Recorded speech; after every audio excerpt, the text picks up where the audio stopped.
Shalom, selamat pagi Bapak Ibu Saudara sekalian, umat yang dikasihi Tuhan. Pada pagi hari ini kita akan merenungkan firman Tuhan yang diambil dari Hakim-Hakim pasal 8 ayat yang pertama hingga ayat yang ke-21. Demikianlah firman Tuhan. Bacaan hari ini diambil dari Hakim-Hakim pasal 8 ayat 4 sampai 21 dengan judul perikop orang Midian dikalahkan, raja-rajanya dibunuh. Ketika Gideon sampai ke sungai Yordan, menyeberanglah ia dan ke-300 orang yang bersama-sama dengan dia. Meskipun masih lelah, namun mengejar juga. Dan berkatalah ia kepada orang-orang Sukot, "Tolong berikan beberapa roti untuk rakyat yang mengikuti aku ini, sebab mereka telah lelah. Dan aku sedang mengejar Zebah dan Salmuna, raja-raja Midian." Tetapi jawab para pemuka di Sukot itu, "Sudahkah Zebah dan Salmuna itu ada dalam tanganmu, sehingga kami harus memberikan roti kepada tentaramu?" Lalu kata Gideon, "Kalau begitu, apabila Tuhan menyerahkan Zebah dan Salmuna ke dalam tanganku, aku akan menggaruk tubuhmu dengan duri padang gurun dan onak." Maka berjalannya ia dari sana ke Pnuel dan berkata demikian juga kepada orang-orang Pnuel. Tetapi orang-orang ini pun menjawabnya seperti orang-orang Sukot. Lalu berkatalah ia juga kepada orang-orang Pnuel, "Apabila aku kembali dengan selamat, maka aku akan merobohkan menara ini." Sementara itu Zebah dan Salmuna ada di Karkor bersama-sama dengan tentara mereka, kira-kira 15.000 orang banyaknya, yakni semua orang yang masih tinggal hidup dari seluruh tentara orang-orang dari sebelah timur. Banyaknya yang tewas ada 120.000 orang yang bersenjatakan pedang. Gideon maju melalui jalan orang-orang yang diam di dalam kemah di sebelah timur Noba dan Yokbeha, lalu memukul kalah tentara itu. Ketika tentara itu menyangka dirinya aman, Zebah dan Salmuna melarikan diri. Tetapi Gideon mengejar mereka dan menawan kedua raja Midian itu, yakni Zebah dan Salmuna, sedang seluruh tentara itu dicerai beraikannya. Kemudian kembalilah Gideon bin Yoas dari peperangan dengan melalui pendakian Heres. Ditangkapnyalah seorang muda dari penduduk Sukot.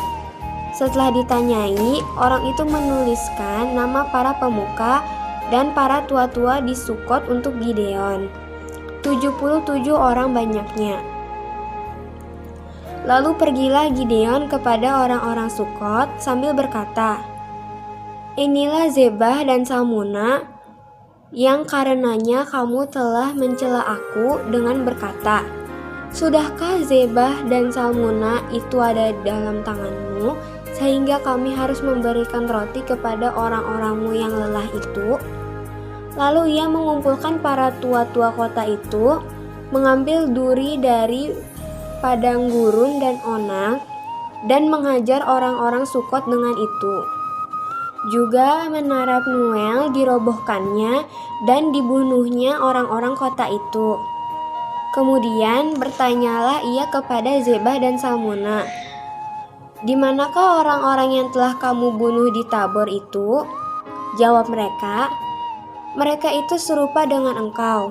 Sikap mereka masing-masing seperti anak raja.' Lalu kata Gideon, 'Saudara-saudarakulah itu, anak-anak ibuku. Demi Tuhan yang hidup, seandainya kamu membiarkan mereka hidup, aku tidak akan membunuh kamu.' Katanya kepada Yeter, anak sulungnya, 'Bangunlah, bunuhlah mereka.' Tetapi orang muda itu tidak menghunus pedangnya, karena ia takut sebab ia masih muda. Lalu kata Zebah dan Salmuna, 'Bangunlah engkau sendiri dan paranglah kami, sebab seperti orangnya, demikian pula kekuatannya.' Maka bangunlah Gideon, Dibunuhnya Zebah dan Salmuna. Kemudian diambilnya bulan-bulanan yang ada pada leher unta mereka.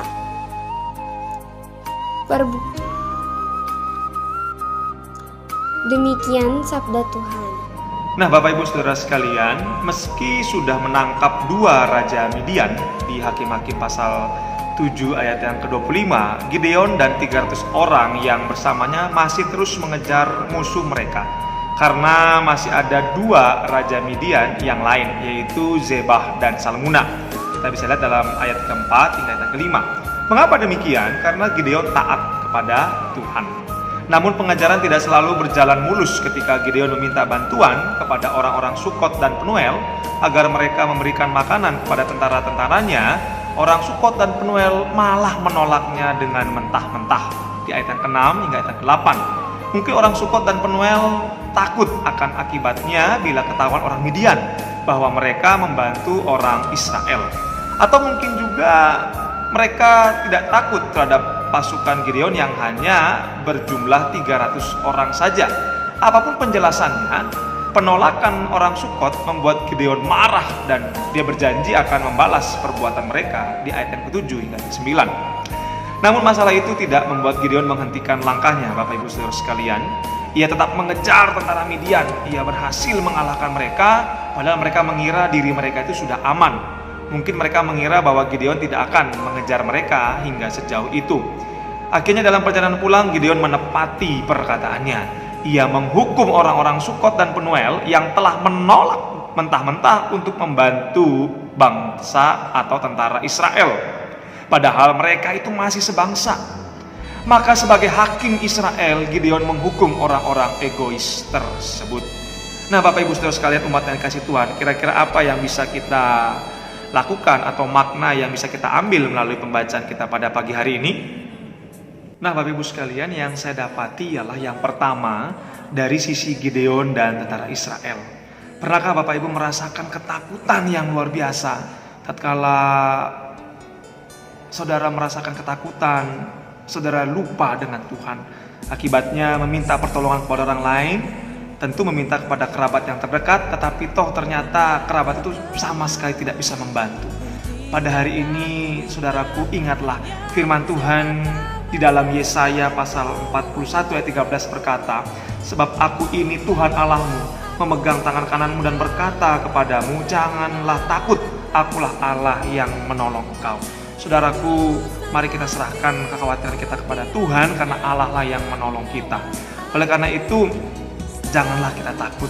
Lihat, melalui peristiwa Gideon ini, Allah sanggup membuat kemenangan demi kemenangan yang terjadi di dalam kehidupan kita. Apapun yang terjadi, Bapak Ibu Saudara sekalian, mari kita andalkan Tuhan, jangan mengandalkan orang lain. Bahkan di dalam Yeremia pun dikatakan, terkutuklah orang yang tidak mengandalkan Tuhan, malah mengandalkan manusia. Oleh karena itu, mari kita berpegang teguh dan berpengharapanlah hanya kepada Tuhan. Nah, yang kedua yang saya dapati adalah ketika dari sisi orang Sukot dan Penuel, tentu mereka adalah orang-orang yang hanya mencari keamanan belaka. Mereka tidak mau menegakkan kebenaran, padahal mereka adalah bangsa yang sama dengan bangsa Israel. Apakah mereka takut dikucilkan? Kita nggak tahu. Apakah mereka ketakutan untuk memilih suara kebenaran? Sudah pasti. Nah, kalau begitu apa yang harus kita lakukan, Bapak Ibu Saudara sekalian? Yang saya yakini adalah apapun yang terjadi, kita harus menegakkan suara kebenaran. Kita tidak perlu mengikuti suara mayoritas tatkala ketika kita mengalami tekanan, tetapi suara kebenaran itu harus kita tegakkan. Nah, sebagaimana firman Tuhan juga mengatakan kepada kita bahwa tatkala kita mengikuti Yesus, kita harus berani menyangkal diri dan memikul salib. Apa artinya?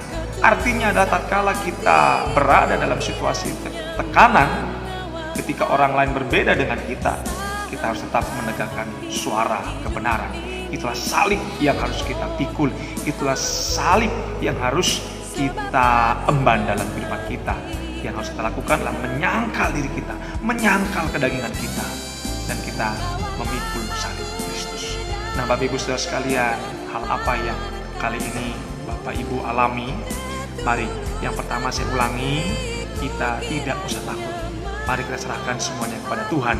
Yang kedua, mari kita tegakkan kebenaran. Walaupun sulit, tetapi kita adalah murid Kristus. Oleh karena itu, jadilah murid Kristus yang militan dan setia kepada Tuhan. Terima kasih Bapak Ibu Saudara sekalian, selamat pagi, selamat beraktivitas. Tuhan Yesus memberkati. Soli Deo Gloria. Hanya kepada